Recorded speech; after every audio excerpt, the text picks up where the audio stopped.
are live. Welcome back, everybody. We are back after a couple month hiatus.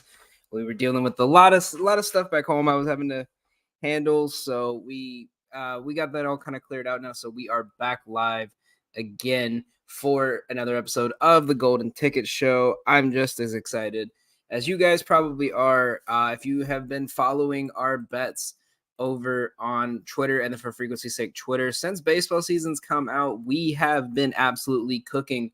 38 and 26, up 5 units so far on the year after a couple weird slates here.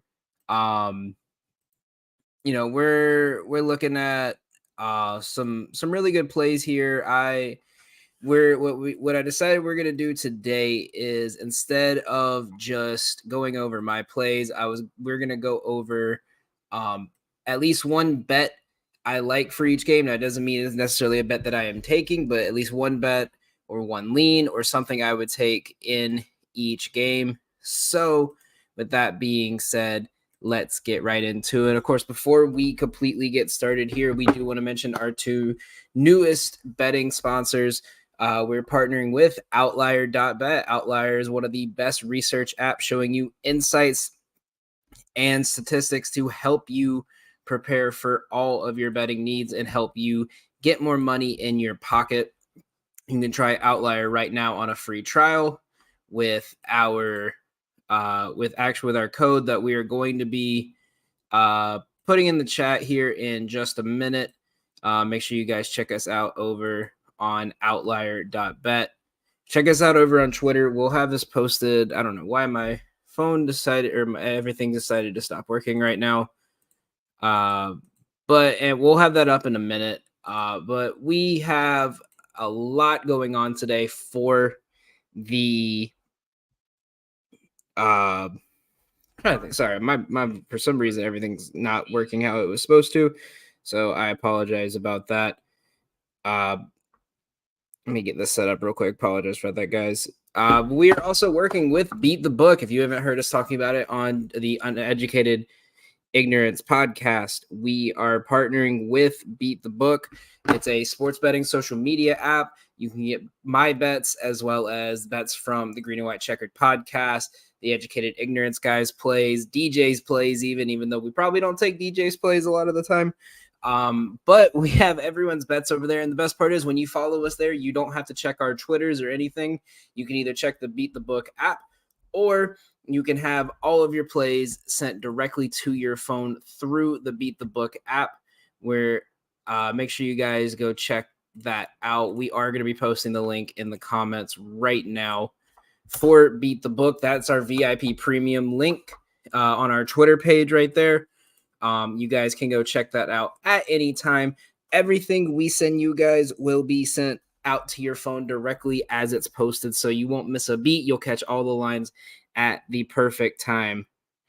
But with that being said, let's get right into it. So the first game just started with the Braves game. We didn't have anything for that one, and that was more me wanting to stay away from anything, as the Braves actually just took the lead off of, I think Olsen must have got a hit or something, because it's not showing anything, but it shows a one-run game now in Atlanta. So we have an easy start there. But we skip double headers. That's kind of just been my personal philosophy. So we're going to head over to the Blue Jays and the White Sox game. So as we see here, the big thing with this game is the White Sox had won 2 of their last 5. Toronto's been very iffy this year. I don't like this line at minus 205.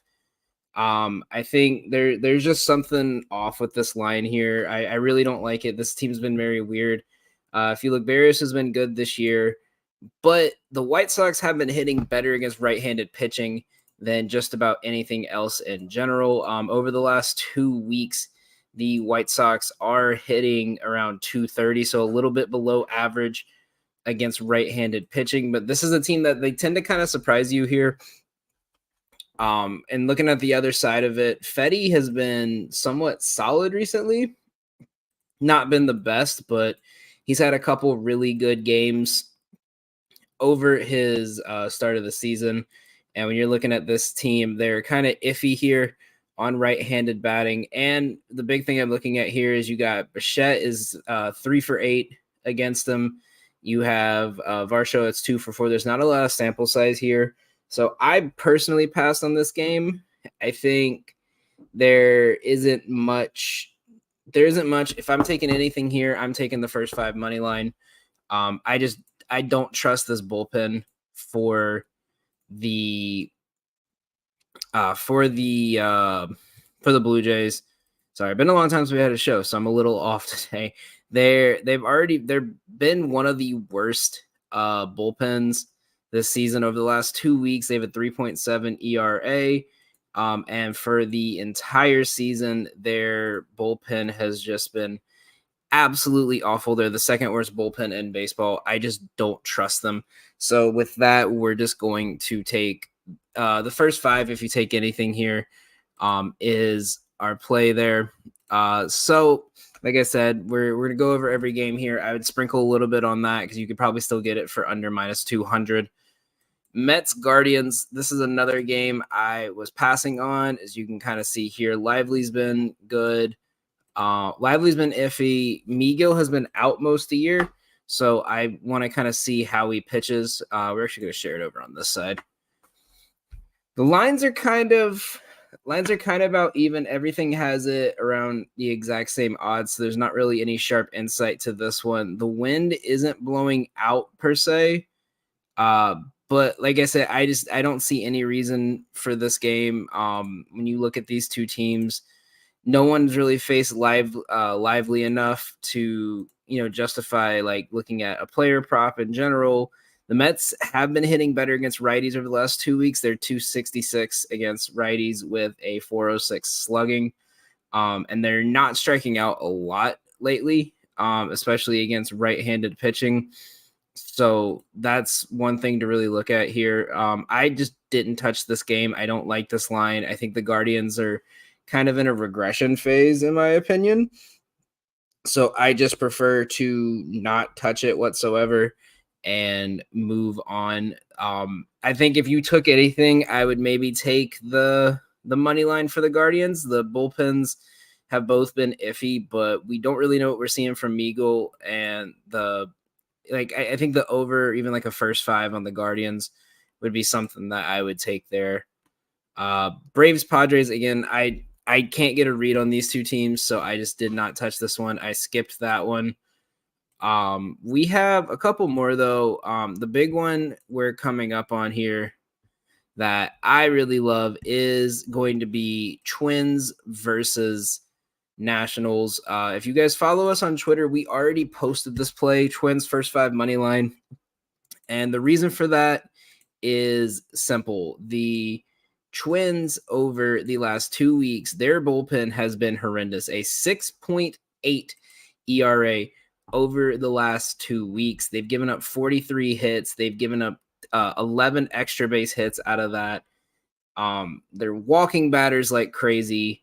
Their walk per 9 inning rate is absolutely abysmal over that time. They're walking about 5 batters just in the bullpen alone. They're not striking out a lot.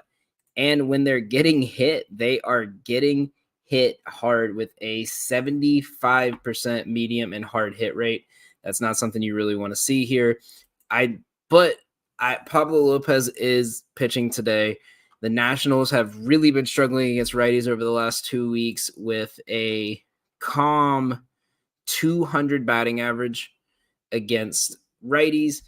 I just don't trust the bullpens in this game. So I'm going to take the first 5 money line. You can get it currently at 174 is the best, or 174 is the best odds. You can get it at FanDuel and MGM over at 176. Let me pull that up here. You can see on the right-hand side here, MGM 175, FanDuel 176. Caesars is 170, but they don't update a lot through action, so I kind of stay away. If you have Bet Rivers, which very few people use Bet Rivers, but if you have Bet Rivers, you can get 167 for this. I put about a unit on it. This is probably one of my favorite plays here as we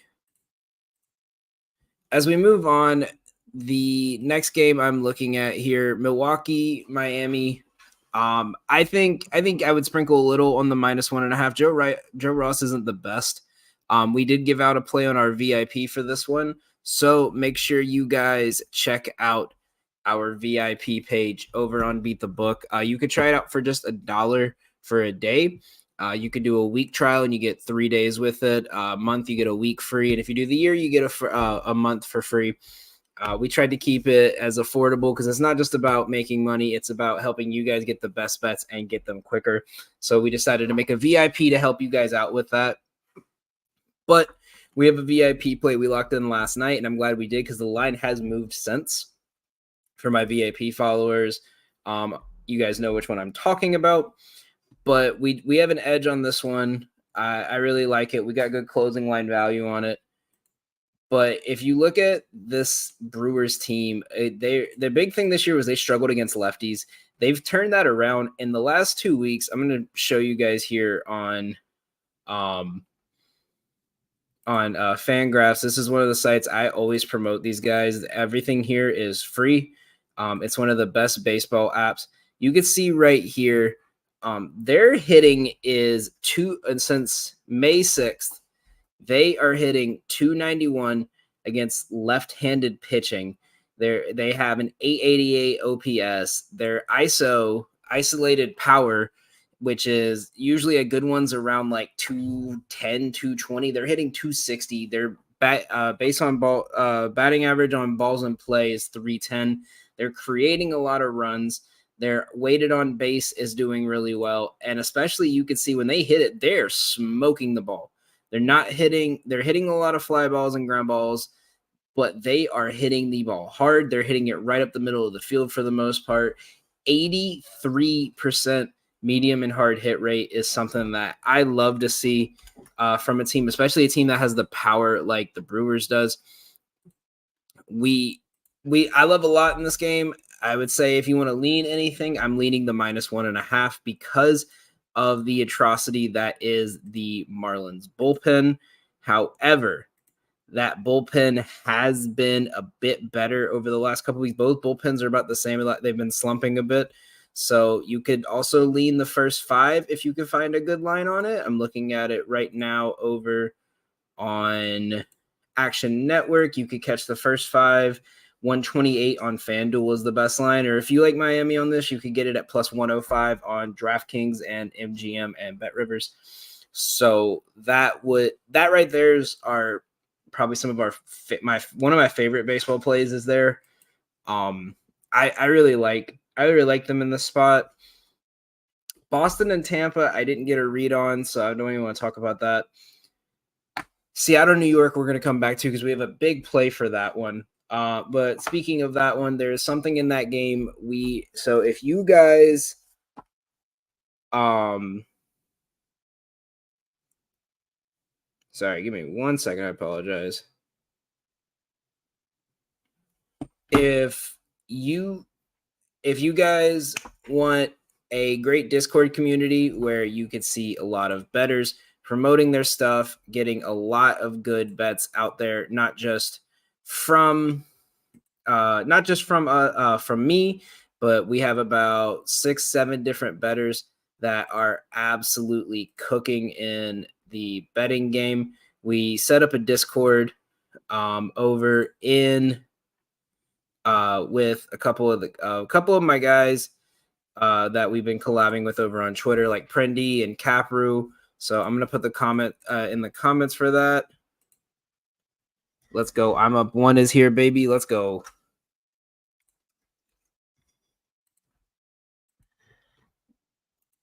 So we're absolutely been cooking lately. I'm up 1's absolutely been cooking lately. So make sure you guys check him out as well. He's in this Discord. The link's trying to post right now. It just posted. So if you guys look in the comments, there is a Discord link. You guys can click that and you can get all our bets from absolutely everyone. I'm up 1 has been an absolute heater over there.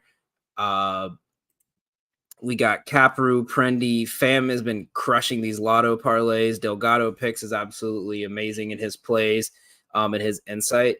So make sure you guys join that Discord. We have a ladder challenge we're doing in the Discord. We're on day 2 right now. We have a New York special in there. So make sure you guys go check that out in that Discord. And we're going to try to see if we can finish off this ladder challenge. So make sure you guys join in there. But back to the show. Detroit, Kansas City. If you can find Detroit at plus money, I would take it. If not, I would just stay away. These two teams are really evenly matched, but Detroit does have the pitching advantage with their absolute stud of a pitcher in Reese Olson. I got to find the split on him I saw this morning. Over the last 2 weeks, Reese Olson has only given up 1 run and 4 hits for a .87 batting average, on base of 125. He's only walked 2 batters. He struck out 10. He's been absolutely crushing it. I'm excited for what he's going to do this year. I just don't like fading the Royals in the spot because every time I feel like I go against them, they crush the ball. But he's keeping the ball on the ground for the most part. They're not hitting it hard against him. This is a very scary pitcher to go against, but these two teams have played a lot and they know how to play each other, so I just stayed away for this one because I could not get a read. St. Louis, Baltimore. I think I just don't trust St. Louis's bullpen. Over the last 2 weeks, their bullpen... I think I saw their bullpen's been absolutely 5 ERA, batting average of 281 against them, and a weighted on base of 356. They've been getting smoked, so I just don't trust their bullpen. It depends on how far Sonny Gray will go. I'm scared there's going to be some kind of a drop off with Dean Kramer, which is why I don't want to particularly bet on him in this situation. I think what was his expected? I saw an expected stat on him that scared me. That kind of was interesting to look at. Where is he on this list? Yeah, his expected batting average and ERA is almost 2 points lower. His expected ERA is around a 5. He's due for some kind of regression. I would honestly say if the one for Baltimore is very swing and miss, kind of go for the home run style, I would 100% be taking them in this case and just trusting that they could get through to him. But the wind's blowing to a deep part of St. Louis, and I stayed away from this one. I want to see what a really good pitcher in Sonny Gray. If you can find that plus 1.5 at anything lower than 200, I've only seen 200 for this, but if you could find it somewhere or use a boost, I would take Baltimore plus 1.5, or at least the very live bet that game once you see Sonny Gray's pulled, and if it's close, take the Orioles.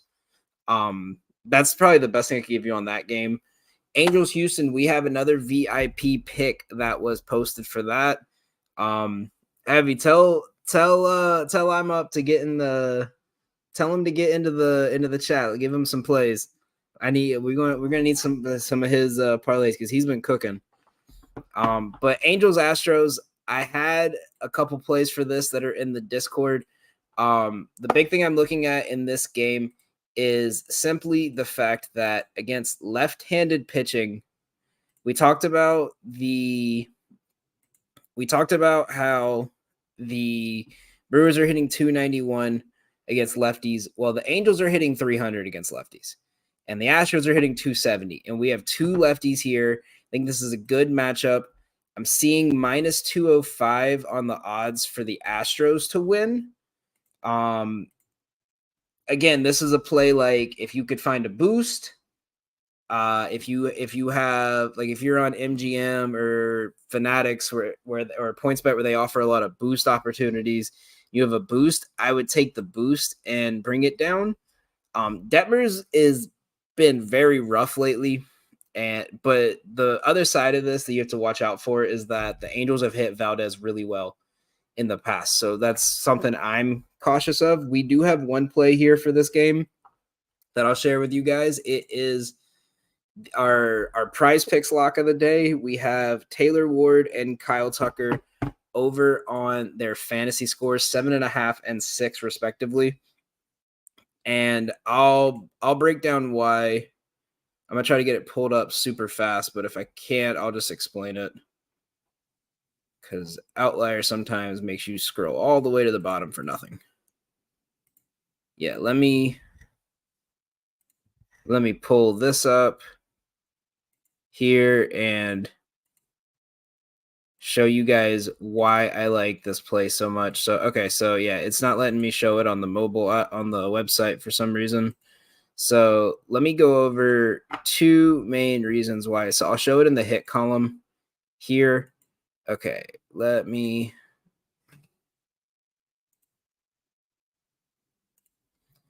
All right, so Taylor Ward's the first one I'm going to show you guys. So I want y'all to look at this.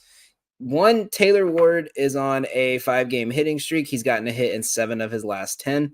Head-to-head in his last 4, 5, 6, 7, 8, 9. His last 10 games against Houston, he's gotten at least 1 hit in 8 of them. He's gotten multiple hits in 4 of them.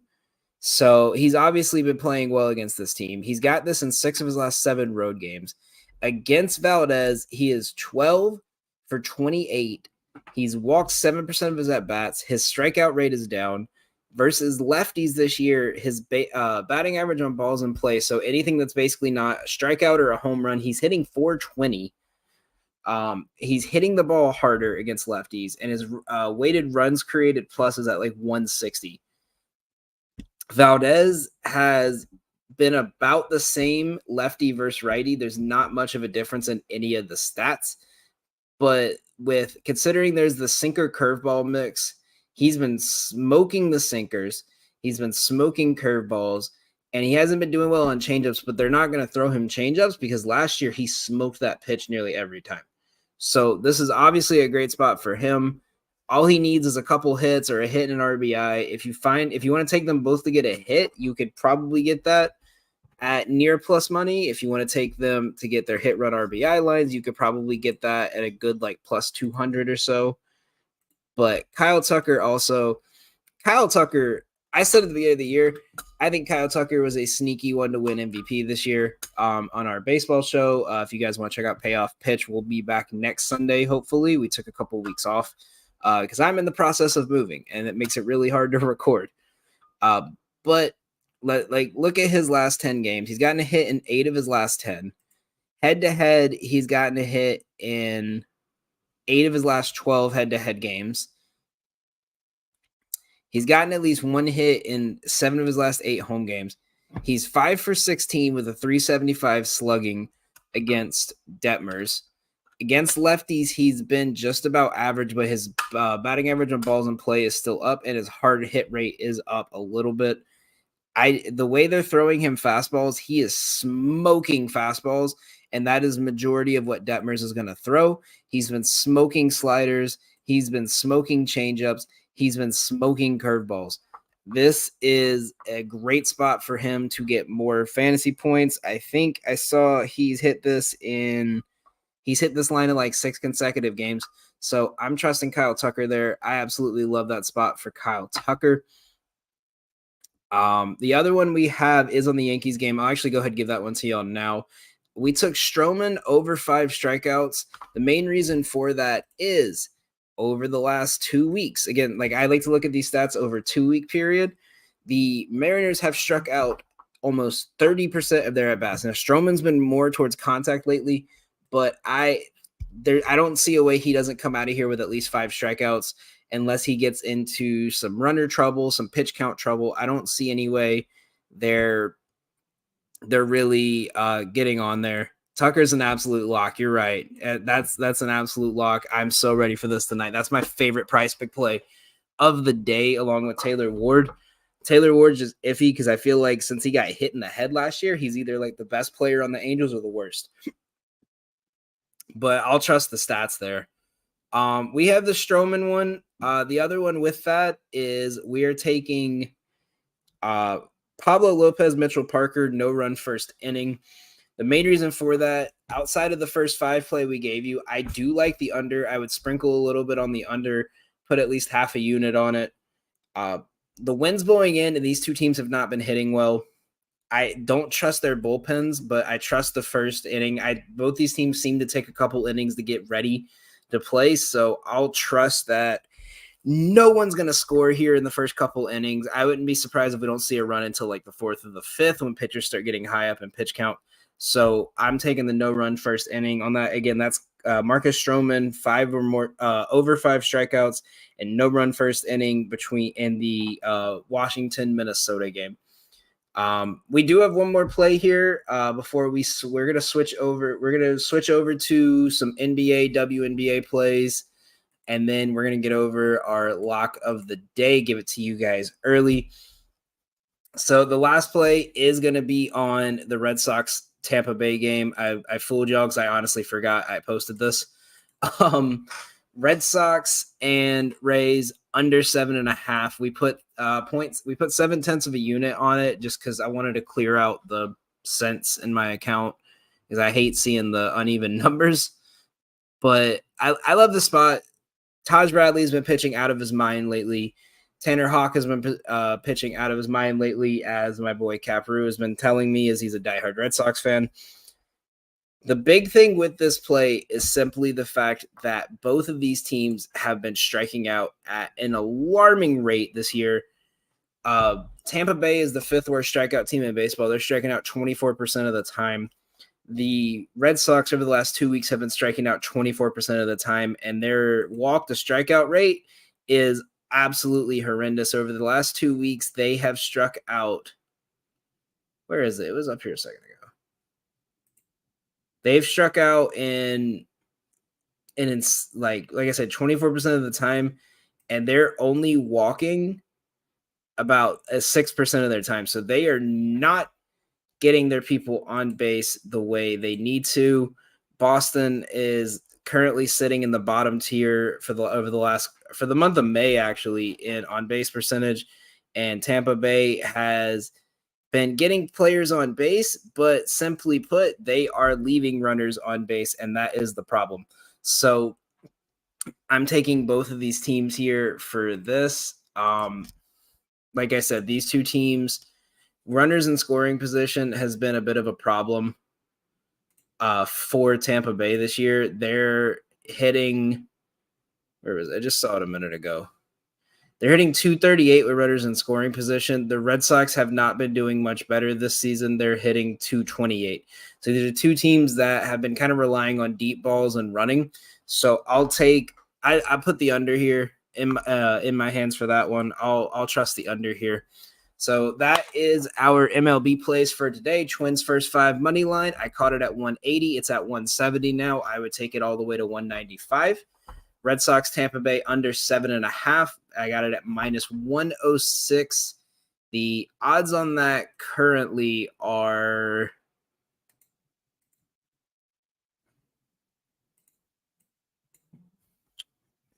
it's dropping. There's only one book that has 7.5 right now. That's FanDuel and Bet Rivers. They both have it at -120, -117.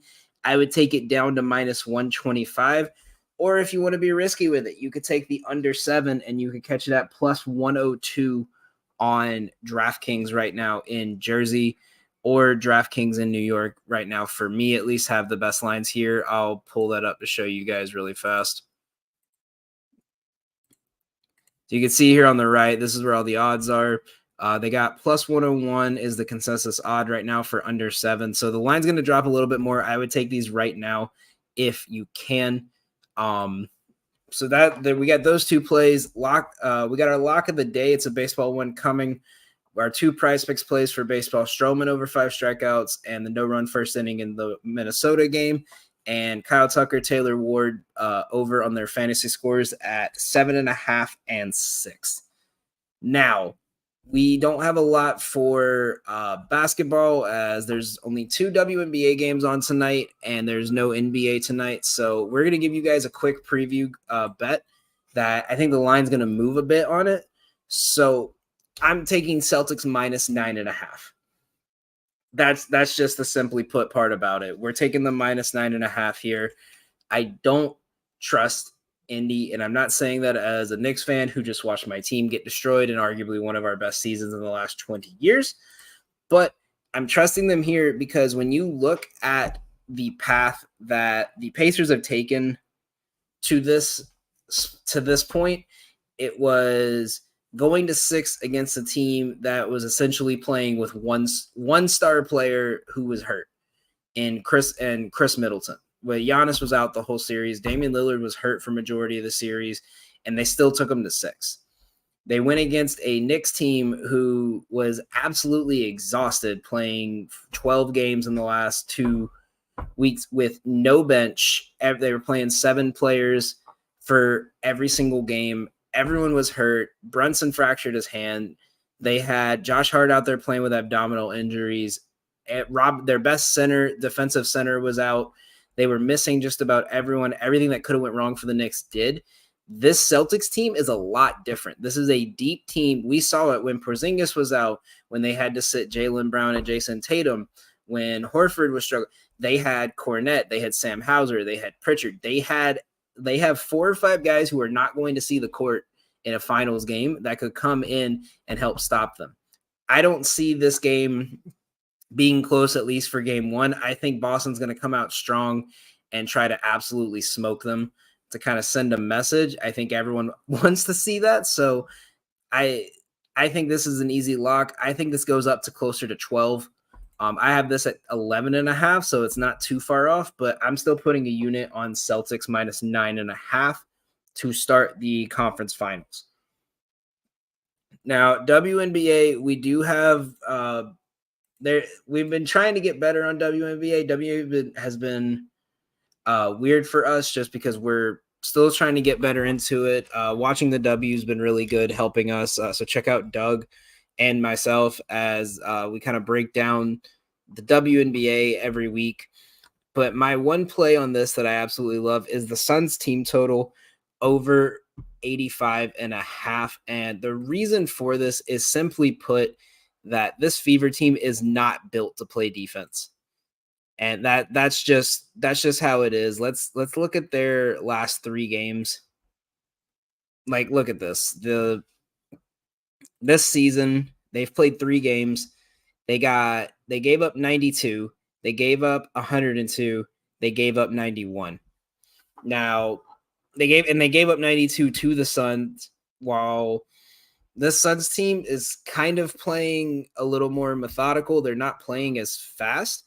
The Fever are trying to play quick, and they're trying to play fast to kind of fit how Caitlin Clark plays, and it's not working because no one else on the team is scoring. So I know everyone's starting to say the whole Caitlin Clark isn't ready for the WNBA. She's struggling. It's not that. It's that the rest of her team sucks. And that's simply like, I think I mentioned something to Doug the other day that like the rest of her starting lineup combined is averaging like 14 points a game. And it's not because of limited shot selection. It's because they can't shoot. And everyone knows the ball's either going to her or Aaliyah Boston, so they're shutting those 2 options down. And that's the problem. So with that being, and the fact that her defense is just not there yet, I think Connecticut is going to just take over here again. I think they're going to send a message in the Fever's home opener. Excuse me, not their home opener, I guess their second home game. I think they're going to get smoked here, just like they did in their first home opener. They got beat by 40 or 36 in their home opener. I don't see it being that much better. I don't know why the spread's at -6.5. I think that kind of worries me with it being +100, but you could sprinkle a little bit on that as well. For the +100, I wouldn't touch anything else here with that one. So give me the Sun team total over 85.5. Put a little bit on the -6.5, and let's keep going with the WNBA and have some fun. If you like the favorites here, because I do think the Liberty will win this one, you could technically get both of them to win. The line's actually moved to 84.5. So if you can find that, go take that right now. There's no way they keep this team from scoring 85 points the way their defense has been playing. I'm seeing 85.5 on Most books, we got 84.5 on Caesars, 84.5 on Bet Rivers, 85.5 on DraftKings. I would trust either of them. I think the odds are about the same, so I would take Bet Rivers or Caesars if you have that available. If not, let me know and I'll send you guys over a code so you can use those apps and get some free bets in as well. But you can also take both these teams to win at minus 178. That's a bit juiced, but I'll still take it. I think that's you could get, yeah, like DraftKings doesn't even have one of them. No one else really has anything at that best, so I would take that right there at minus 178. But yeah, that's it. It was kind of a short slate today, so a little bit of a shorter show. But the moment you guys have all been waiting for is our play of the day, our lock of the day. We have kind of went away from it for a bit just because honestly I just forgot to post them. But we went on a 13-2 run in the end of April, early May on these, and we're going to pull up the play right now. This is our lock of the day. I'm putting 2 units on this. It's my absolute favorite play today, even with a team I hate, and that play is Yankees money line at minus 135. Now, you could catch this at 140 on DraftKings. You could catch this in a lot of different spots. The odds are fairly decent, fairly about the same across the board for this play. I think if you take it on, let's see, DraftKings has it at 135, FanDuel 136, BetMGM 140, and Bet Rivers and Caesars at 135 and 137, respectfully. I absolutely love this play. So let's look. They just got done with a sweep. They have won 7 consecutive games in a row against a Mariners team who, as we kind of see here, they were struggling against bad teams. But not just that. We look at the matchup here. Stroman versus Gilbert. There's one particular I'm looking at in this game.